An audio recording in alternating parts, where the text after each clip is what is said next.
salve, nono! Tudo bem com vocês? Tudo certo? Mais uma aula, mais uma semana. E agora a gente começa uma matéria nova, né? Hoje eu vou estar apresentando para vocês o continente europeu. A gente sai da Oceania e entra no que talvez seja o nosso conteúdo mais longo, o conteúdo mais extenso que nós tenhamos nesse ano. Se tudo der certo, se Deus quiser, a gente começa ele de forma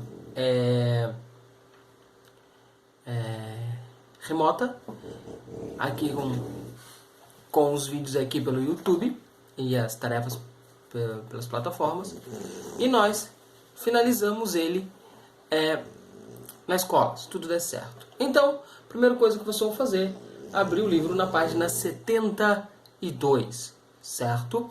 Abriu o livro na página 72, você está escrito lá, apresentando o continente europeu. E o mesmo mapa que você vê lá, você também vê aqui, né? Aqui do lado, provavelmente estou botando aqui desse lado, eu inverti os lados hoje. Então, que é o continente Europa no mundo, né? Você nota que a Europa ela é um continente relativamente pequeno, se nós compararmos com todos os outros continentes do mundo. Deixa eu arrumar aqui, para não ficar olhando tanto para o lado. Ela é o segundo menor continente, ela só é maior que a Oceania, mas ela é menor que a Ásia, menor que a África e menor que a América. E ela é localizada numa área bastante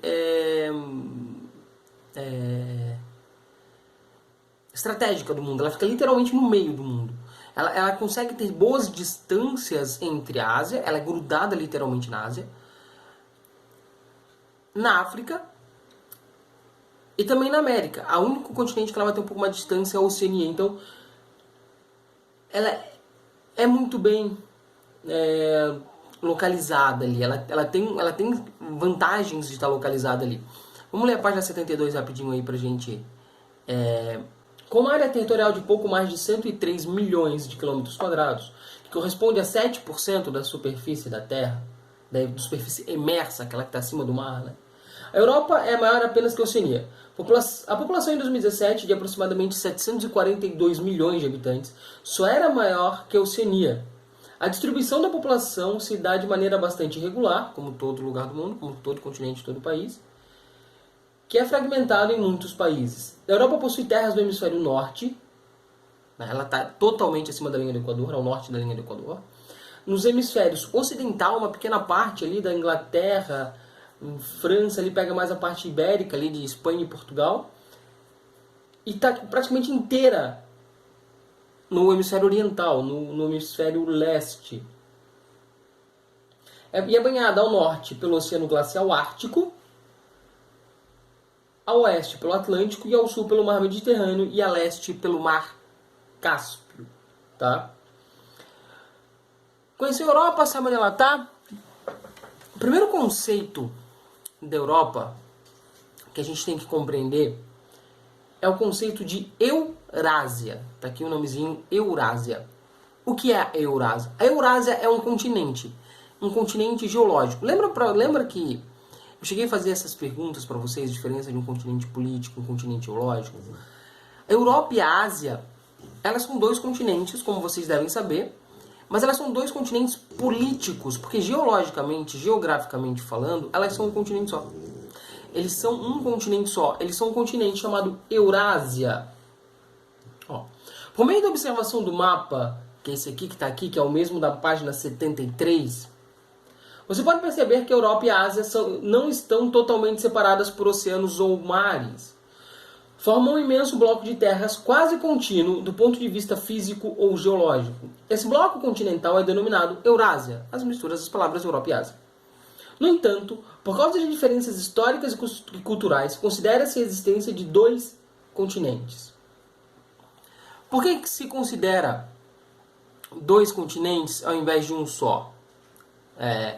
O motivo é muito simples. Na hora de regionalizar, a gente estudou isso, normalmente regionalização a gente estuda no 7º, no 8º ano. Na hora de regionalizar, na hora de separar por regiões, continentes, querendo ou não, são regiões, leva-se em conta não só o físico, não só o geográfico. Leva-se em conta também o lado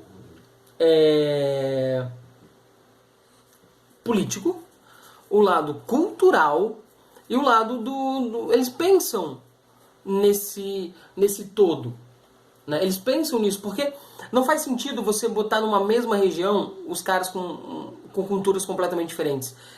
É geograficamente errado, né? No conceito de regionalização é geograficamente incorreto.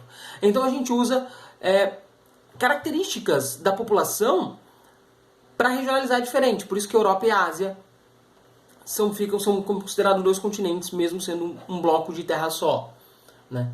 Para você ter uma ideia, só para um básico, a gente chama a cultura europeia de cultura ocidental e a cultura asiática de cultura oriental. O mundo é dividido basicamente em cultura ocidental e cultura oriental. Então isso faz muita diferença. Mas o que delimita? Como é que eu sei que eu estou saindo da Europa e entrando na Ásia? Não é uma placa, não é igual os limites de municípios ou de estados, que são municípios, que são limites, na verdade, não físicos, são apenas políticos.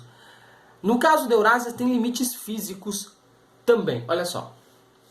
Os limites entre a Europa e a Ásia são o Mar Cáspio e o Mar Negro.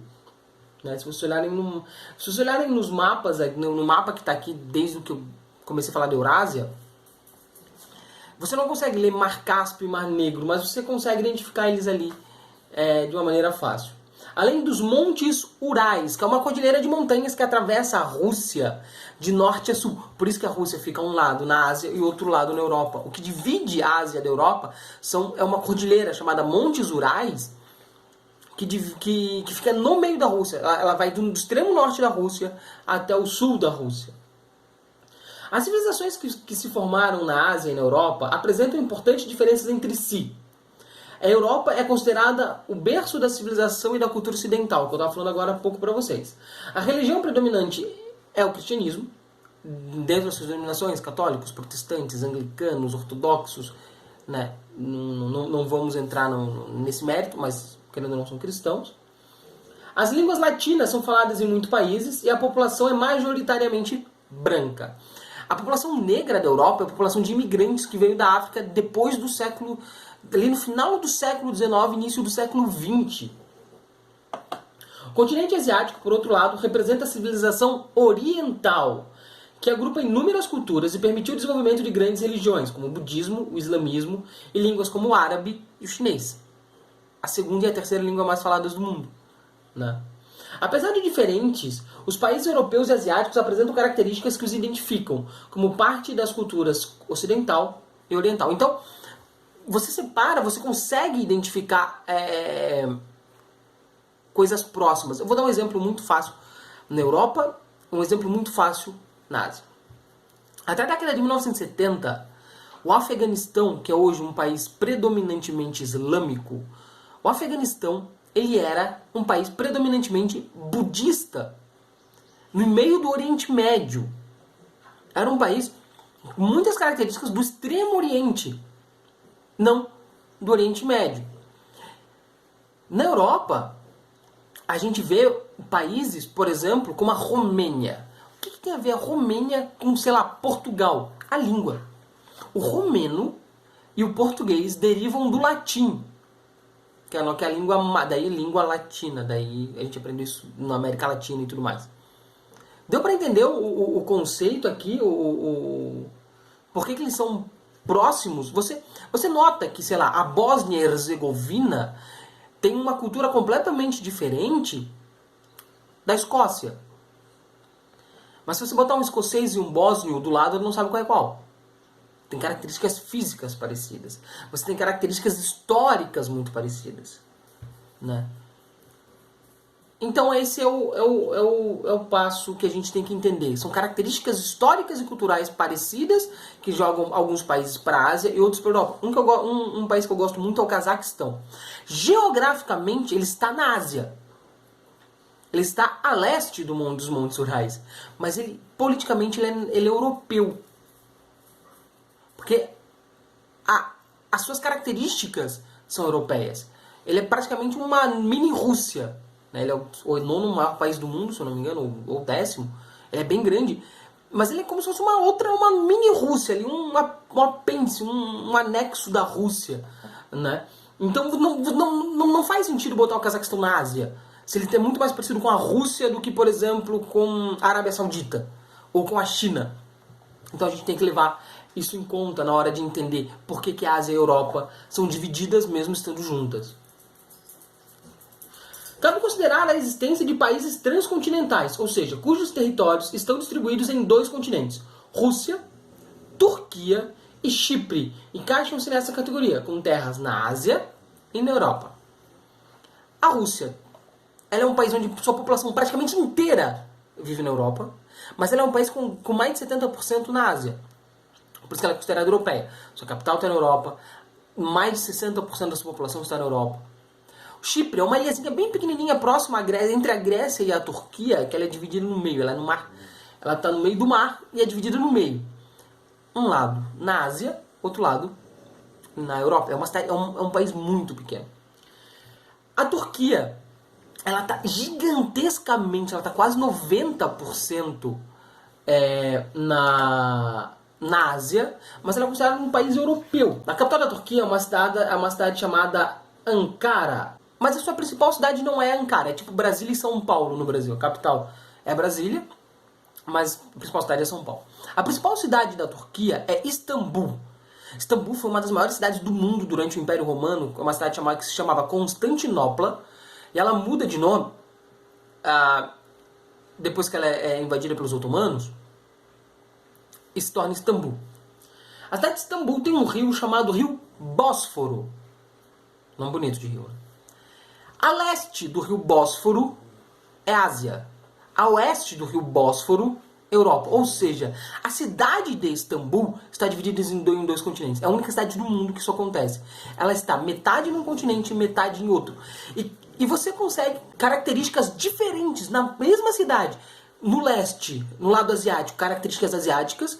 É uma população majoritariamente muçulmana, que fala línguas árabes além do turco. E a oeste é uma população cristã, na sua maioria católica, que fala línguas latinas, fala um pouco de russo, alguma região ali fala um pouco de russo, grego também, principalmente russo e grego. É uma população cristã completamente parecida com a população europeia. Então você divide uma cidade. Vale muito a pena pesquisar sobre Istambul e sobre as suas diferentes. Olha o que o livro fala na página 73. Boa parte da população russa vive mais ao sul do território, onde o clima é mais ameno do que nas áreas ao norte, de clima frio e polar. O norte da Rússia é basicamente a Sibéria.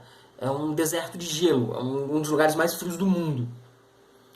Como a capital Moscou está situada na porção europeia do país, é nela que se concentra a maior parte da população. Apesar disso, a cultura do país é apresentada com forte influência oriental. Você olhar as características, eu até botei algumas imagens aqui, ela parece muito mais com países asiáticos do que europeus. Cara, é uma mistura, a Rússia é uma mistura muito interessante.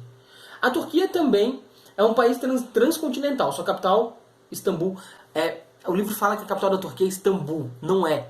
O livro está errado. A Turquia tem 3 capitais. A principal delas é Ankara. Istambul é uma espécie de segunda capital. Cara, o livro errou, cara. Tudo bem que não é uma informação que é 100% tal. Istambul é uma das capitais da Rússia, da Turquia, mas não é a principal capital. É dividida em 2 porções, pelo Estreito de Bósforo, o rio que eu falei. Observa, aí você consegue olhar na fotografia que eu já botei aqui faz um tempinho, quando eu falei da Turquia. E é isso, pessoal. Respondam o que está no mudo, respondam que eu devo ter botado alguma coisa aqui. Eu edito, depois que eu vou editando, vou acrescentando coisas, vou retirando coisas. Então, chega no final do vídeo, eu não sei realmente o que eu vou fazer depois que eu começo a editar. Mas espero que vocês tenham gostado. Um pouquinho menos de 15 minutos de aula. Façam todas as atividades. Façam tudo que é pedido lá na plataforma que eu passei para vocês, beleza? Até a próxima semana.